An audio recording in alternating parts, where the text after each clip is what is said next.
السلام عليكم اخوان اخوات، مرحبا بكم في هذا الفيديو ان شاء الله. جيت نجدد الوصال ديالي بيني وبين الاخوان ديالي وبين العائله ديالي. وكذلك اول حاجه بغيت نرحب بالاخوان الاخوات اللي التحقوا بالقناه. بغيت نقول لهم راه الدار داركم واصبحتوا من ضمن العائله. نتمنى من الله عز وجل ان يكون من عند حسن الظن ديالكم، ونتوفق في جميع المواضيع اللي تنطرحها على القناه. كذلك بنشكر الاخوان والاخوات اللي تيصيفطوا لنا ميساجات ديال الدعم وديال التشجيع. تنشكرهم من هذا المنبر الصراحه، يعني هذوك الميساجات ديالكم الزوينين تيحفزونا باش اننا نستمروا في هذا المحتوى اللي الله اعلم تنعتبره من ضمن المحتويات الهادفه اللي تعطي بصمه كبيره بالنسبه للمعلومه وبالنسبه للافكار وبالنسبه لجميع المواضيع القيمه اللي فيها امور او معلومات هادفه ممكن ان الانسان يستافد منها. موضوع اليوم موضوع كبير اللي تار بواحد الشكل كبير في الايام القليله الاخيره كيف تتعرفوا. هذا الموضوع غادي يهم غالبيه ديال او مجموعه ديال الناس اللي تفكروا انهم يبيعوا السيارات ديالهم او يشريوا سيارات اخرين.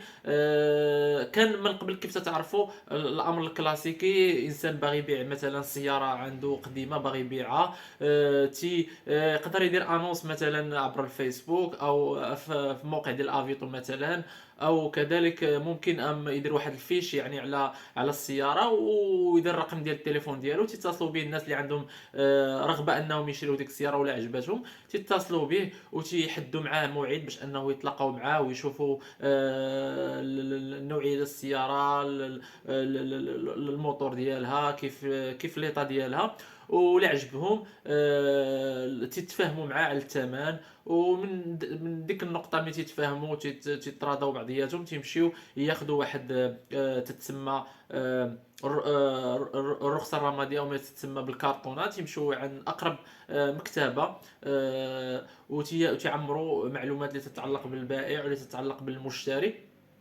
وتيمشيو يغاليزيوها في المقاطعه وصافي. الاخر هذاك اللي شرى الطوموبيل تيمشي يدفعها في سيرفيس ديميل وتتخرج ليه الكارت غريز. الان الامور تغيرت بواحد الشكل كبير ابتداء من 17 جونفي 2023. تبدل هذا النظام، هذا ولا نظام جديد اللي غادي يكون فيه بزاف ديال الامتيازات، غتكون فيه بزاف ديال الصلاحيات اللي غادي ينفعوا. اول حاجه تسهيل عمليه البيع والشراء، كذلك الحفاظ على حقوق البائع والمشتري. هذه كلها نقاط مهمه اللي غادي تفيد لا البائع لا المشتري، وغتسهل من المأموريه ديال سير عمليه البيع. شنو هو هذا الامر اللي دابا اللي ولا جديد؟ كيف تتعرفوا ان المجموعه او الوكاله الوطنيه للسلامه الطرقيه نارسا وضعت واحد الموقع او واحد المنصه على الويب. اي واحد فكر عنده طوموبيله دوز بها واحد المده وبغى يبيعها، اول حاجه خص يديرها هو انه يدخل يصرح بالبيع، خص يصرح بانه راه باغي يبيع ديك الطوموبيله. تدخل واحد الموقع اللي غادي نطرحه لكم دابا واللي غادي نخلي لكم في الوصف تحت الفيديو. هو www.mutationvehicule.ma. هذا الموقع هذا غتدخلوا فيه، كاين بلاصه خاصه بالبائع وبلاصه خاصه بالمشتري. هذاك انا اللي عندي طوموبيله وبغيت نبيعها غندخل هذاك البلاصه ديال البائع وتندخل المعلومات المتعلقه الشخصيه بيا، وكذلك المعلومات اللي تتعلق بالمركبه او السياره اللي انا باغا نبيع. وكيف تعرف هذا الموقع ماشي غير مدير غير السيارات، اي نوع ديال البيع والشراء، حتى الموتورات، حتى الشاحنات او لي رموك. هادو كل هذه كلها تتسمى مركبات. الا بغيتي تدخل في عمليه ديال البيع والشراء خصك تدخل هذا الموقع هذا اللي هو mutation-vehicle.ma. تدخل تتضع الموضوع، تدخل المعلومات ديالك الشخصيه، كذلك المعلومات اللي تتعلق بالكارت غريز اللي عندك، يعني الماتريكيل ديالها، عدد الخيل ديالها، واحد الرقم تسلسلي تا هو تدخله.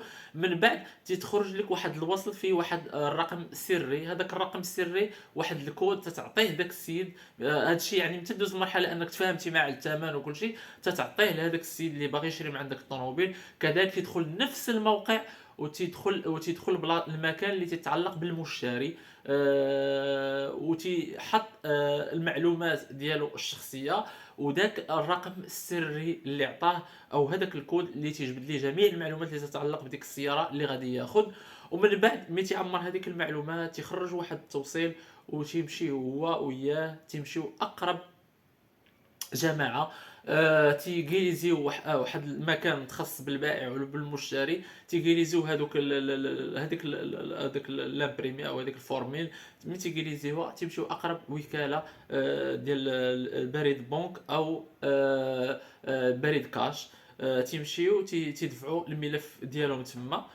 تقريبا في البلاصه تيعطيه واحد الوصل باش انه يرولي بهذيك الطوموبيل، في ظرف تقريبا 15 يوم حتى 20 يوم تتخرج ليه الكارت غريز. وبهذا تيتم على ان هذه العمليه تتم بواحد السهوله بواحد السلاسه، عوض من قبل كان الانسان انه مثلا من يشري طوموبيل تيمشي يدفع ديك الكرتونه للسيرفيس ديميل وتعطيو فيها مثلا 90 يوم او 3 شهور، ومن بعد عاد باش تخرج ليه داك الكارت غريز. الا ما خرجتش تيزيدوا برونغاسيون من بعد عاد باش يمشي متى تخرج ليه عاد باش ياخذها. وفي هذه الحاله تكون انه تم عمليه ديال الشراء بسلام.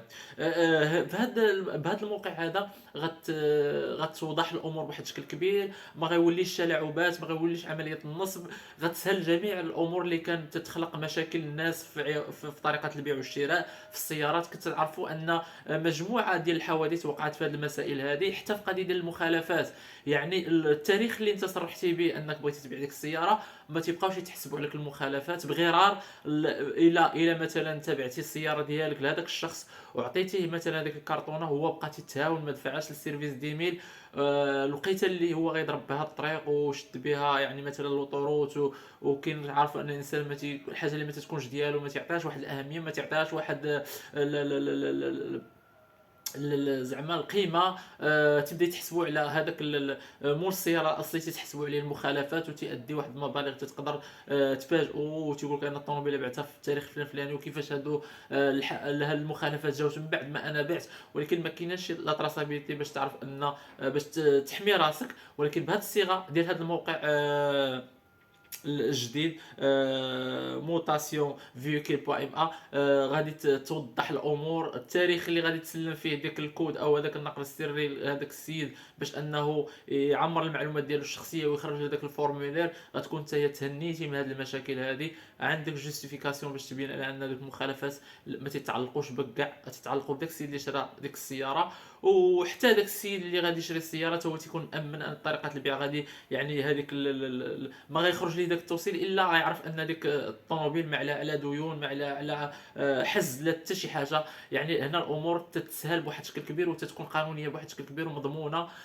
نتمنى انني نكون فدت الاخوان والاخوات ديالي من خلال هذا الموضوع على هذا المستجد الجديد في قضيه ديال بيع وشراء السياره. اتمنى التوفيق للجميع، اتمنى دعمكم ومشاركتكم للقناه. دمتم في رعايه الله، في فيديو مقبل ان شاء الله.